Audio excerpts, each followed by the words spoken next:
Hello, everyone, and welcome to Wicked Encounters, where we explore just what goes bump in the night.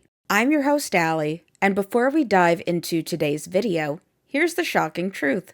Some of the most wildest conspiracy theories throughout history weren't paranoid delusions, but disturbing realities. While MK Ultra and the Tuskegee experiments have become relatively well known, there are numerous other verified conspiracies that remain in relative obscurity, despite being confirmed as true. Today, we're exposing the lesser-known conspiracies that sound like fiction, but are actually, terrifyingly, historical fact.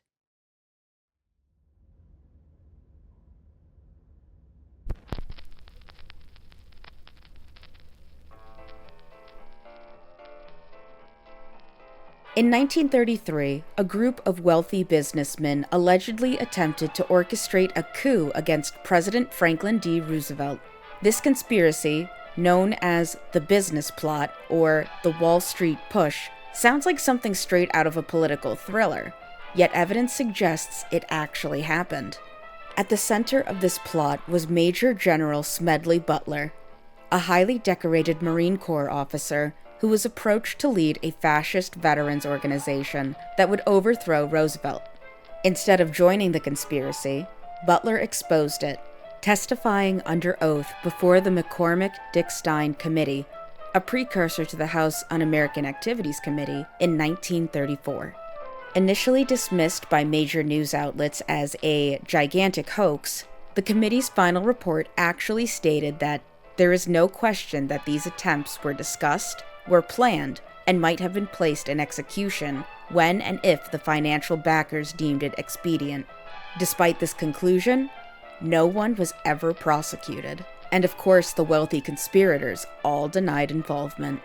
Historians continue to debate how close the plot came to execution, but most agree that some sort of wild scheme was indeed contemplated and discussed by powerful business interests threatened by Roosevelt's New Deal policies.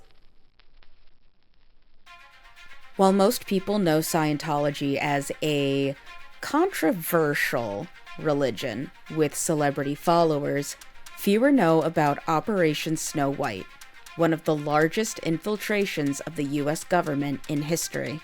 In the 1970s, the Church of Scientology orchestrated a coordinate effort to purge unfavorable records about the church and its founder, L. Ron Hubbard, from government agencies.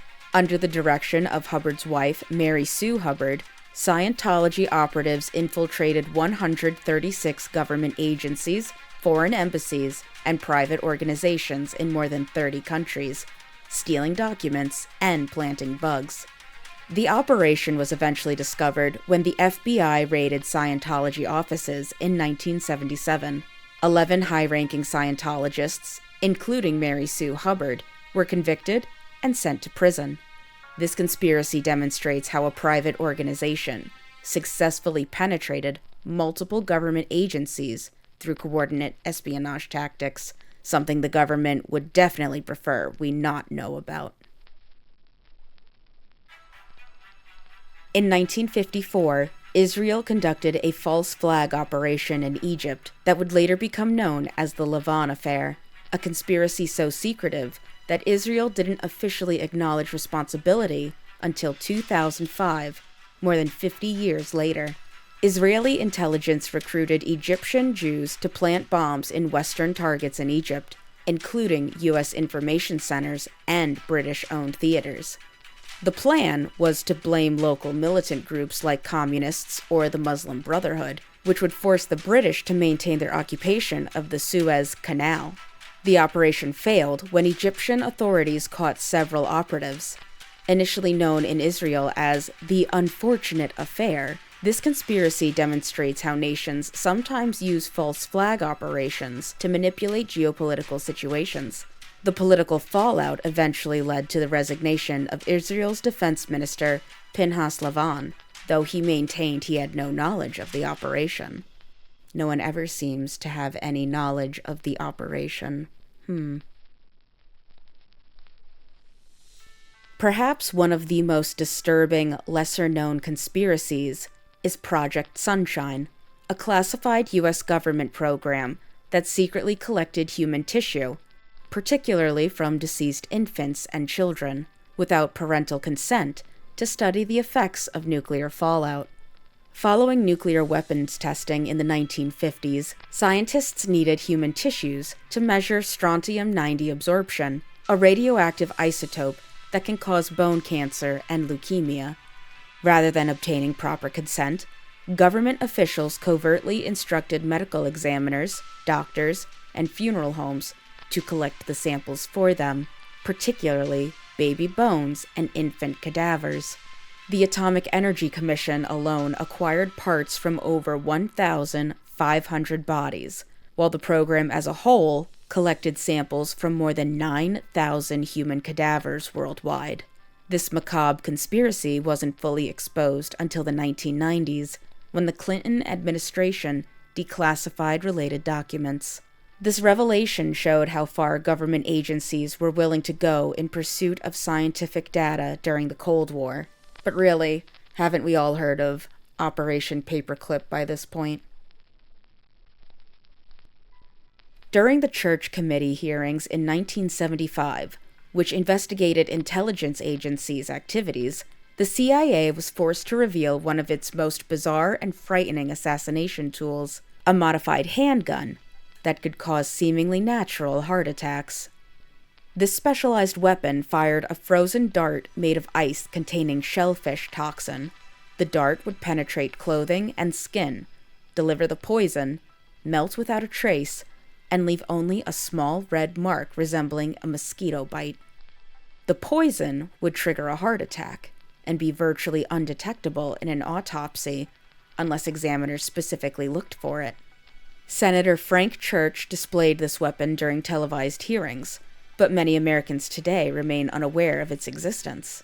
The revelation of the heart attack gun confirmed what many had considered an outlandish conspiracy theory, that intelligence agencies were developing untraceable assassination methods designed to mimic natural deaths. And this is only one that they declassified. Imagine what's still under wrap. In the 1950s and 1960s, the U.S. Navy conducted Operation LAC, Large Area Coverage, and other tests, where they sprayed various chemicals over American cities to test the dispersal patterns of potential biological weapons. In one notable series of tests, the Navy sprayed zinc-cadmium sulfide, now known to be carcinogenic, from ships, aircraft, and vehicles in cities including San Francisco, Minneapolis, St. Louis, and Corpus Christi. In some cases, they specifically targeted vulnerable populations in low-income neighborhoods and housing projects. The government claimed these tests were harmless, but subsequent studies have linked them to health problems in the affected areas.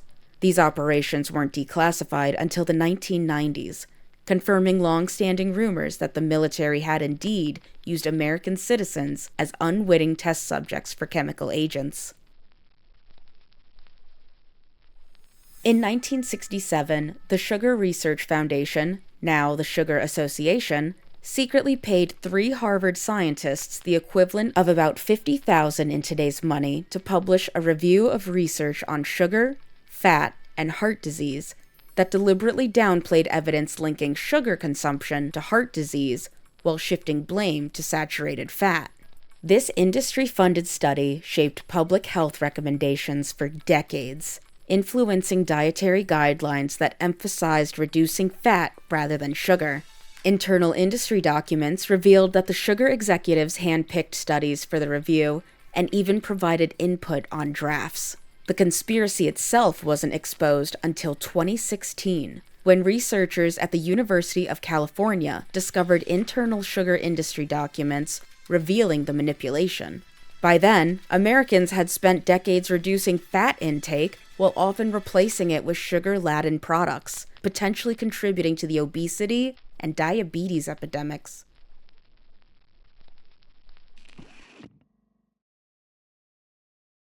These lesser-known conspiracies remind us that not all conspiracy theories are unfounded paranoia. Sometimes the most outlandish claims have turned out to be documented historical facts. From government programs collecting children's remains without consent, to false flag operations and assassination weapons designed to mimic natural deaths. These verified conspiracies demonstrate that powerful organizations sometimes do engage in secretive, unethical acts. And when it comes down to it, it's not sometimes, it's very often. And we just aren't made aware of it. What makes these particular conspiracies so compelling is not just that they were true, but that they remained hidden for decades before being exposed through declassified documents, congressional investigations, or journalistic research. They serve as a reminder that healthy skepticism towards those in power isn't paranoia, it's prudence. What lesser-known conspiracy theories turned out to be true that you find most disturbing? Let me know in the comments below. And don't forget to like and subscribe for more videos that explore the stranger side of historical truth. If you really liked today's video, maybe consider joining my Patreon. Speaking of, I'd like to give a big thank you to my patrons, Nakala and Beefalump. These two have been absolutely phenomenal. Well, that's all that I have time for today. So with that, I'm Allie, this is Wicked Encounters, and I'll see you next time. Bye!